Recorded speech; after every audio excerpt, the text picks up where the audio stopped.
Hello दोस्तों, मेरा नाम है शुभम और हम कक्षा 9वीं की किताब गणित का अध्ययन कर रहे हैं। अध्याय 1 संख्या पद्धति। हमने यहाँ पे प्राकृत संख्या, पूर्ण संख्या, पूर्णांक और परिमेय संख्याओं का अध्ययन किया है। परिमेय संख्या को जानते हुए हम यहाँ पर उनके कुछ और उदाहरणों का अध्ययन करेंगे। आइए अब हम विभिन्न प्रकार की संख्याओं जिनका अध्ययन आप पिछली कक्षाओं में कर चुके हैं उससे संबंधित कुछ उदाहरण हल करेंगे। यहाँ पर आप देख सकते हैं कि यहाँ पर हमें उदाहरण 1 दिया हुआ है। दिए गए कथन सत्य हैं या असत्य हैं, कारण के साथ अपने उत्तर दीजिए। अब यहाँ पे आपको कुछ कथन दिए हुए हैं। यहाँ पर आप पहला कथन देखिए, प्रत्येक पूर्ण संख्या एक प्राकृत संख्या होती है। यहाँ पर बोला जा रहा है, यहाँ पे हम देखते हैं, यहाँ पर ये बोलना चाह रहा है कि प्रत्येक पूर्ण संख्या, ये क्या बोल रहा है कि हमारी प्रत्येक पूर्ण संख्या, ठीक है, पूर्ण संख्या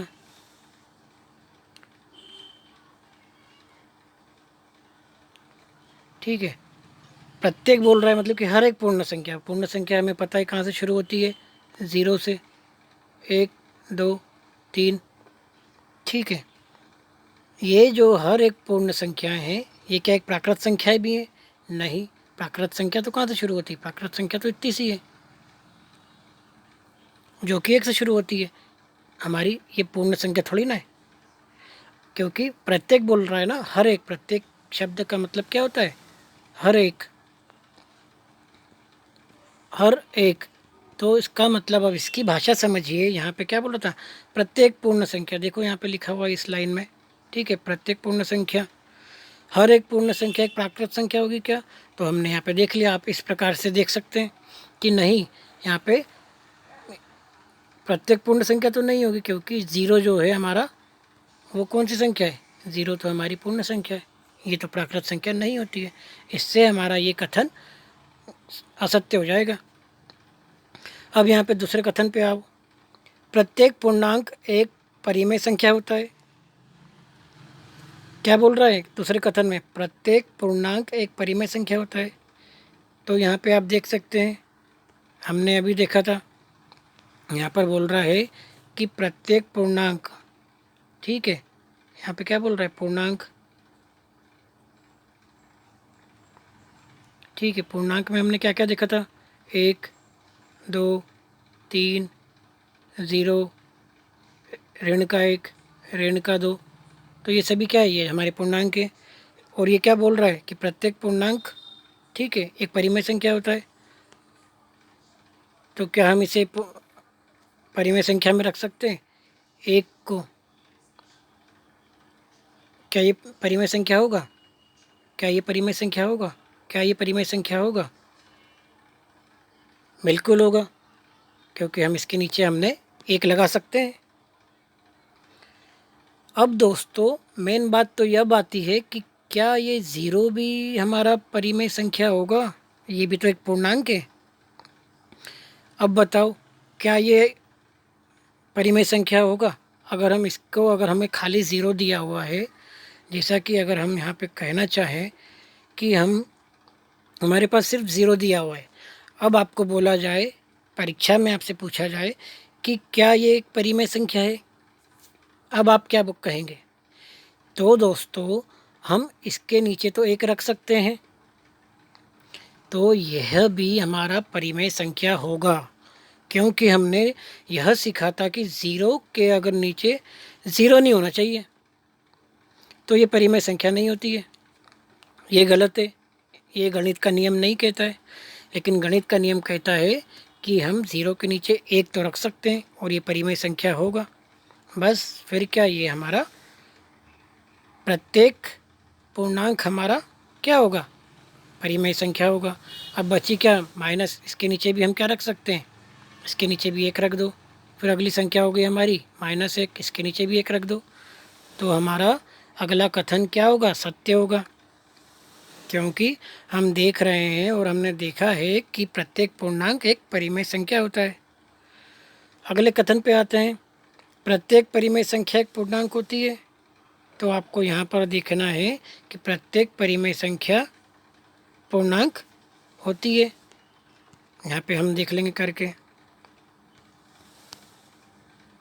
अब सबसे पहले यहाँ पे बोल रहा है प्रत्येक परिमेय संख्या। अब परिमेय संख्या में तो हमने क्या देखा, परिमेय संख्या, ठीक है। यहाँ पे अगर मैं लिखूँ कि परिमेय संख्या, परिमेय संख्या दोस्तों क्या क्या होता है, हमने सीखा था कि परिमेय संख्या में कौन कौन सी संख्या आती है। सबसे पहले तो परिमेय संख्या में आती है प्राकृत, ठीक है, प्राकृत संख्या। दूसरी क्या आती है, पूर्ण संख्या भी आती है, बिल्कुल आती है। तीसरी क्या, पूर्णांक भी आते हैं, बिल्कुल आते हैं। तो दोस्तों प्राकृत संख्या तो 1 से शुरू होती है और अनगिनत तक जाती है। पूर्ण संख्याएं 0 से शुरू होती है और अनगिनत तक जाती है। और पूर्णांक जो है कि नेगेटिव वाले भी होते हैं और पॉजिटिव वाले भी होते हैं और साथ में 0 भी होता है। यह हमारा पूर्णांक था।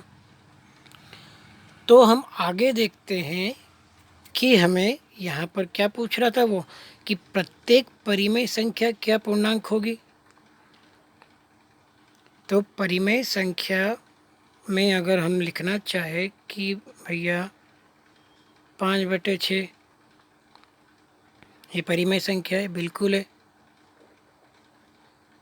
हम लिखना चाहे -5/5, क्या ये परिमेय संख्या है, बिल्कुल परिमेय संख्या है। क्योंकि इसमें क्या आ रहा है, पूर्णांक आ रहे हैं। इसमें चेक कर लो ना अपने आप ही, आपको चेक करने को मिल जाएगा। आपके सामने सब कुछ आपने सीखा हुआ है। आप इसीलिए सीख कर अपना खुद को चेक कर सकते हैं कि क्या इसमें पूर्णांक आ रहा है, बिल्कुल पूर्णांक भी आ रहा है। ये देखिए आप, पूर्णांक आ रहा है इसमें, ठीक है। इससे आप चेक कर सकते हैं कि पूर्णांक आ रहा है, तो ये सही हो गया। इसमें भी पूर्णांक है, क्योंकि परिमेय संख्या तो तीनों से मिलकर बनती है ना। लेकिन जब दोस्तों अब हम यहाँ पर अगर लिखना चाहे 3/5 लिखो यहाँ पे, तो क्या ये प्राकृत, ये पूर्णांक, ये परिमेय संख्या बन रही है। तो यहाँ पर हमने कथन में बोला था कि प्रत्येक परिमेय संख्या एक पूर्णांक होती है। तो अब दोस्तों यहाँ पर हमें पता चल रहा है कि ये तो पूर्णांक नहीं होगा, क्योंकि 3/5 क्या है, इसमें क्या ऋण का चिन्ह तो नहीं आ रहा है, इसीलिए ये पूर्णांक नहीं होगा, ठीक है। क्योंकि पूर्णांक क्या कहलाता है, पूर्णांक में ऋण का चिन्ह होना भी आवश्यक है, ठीक है।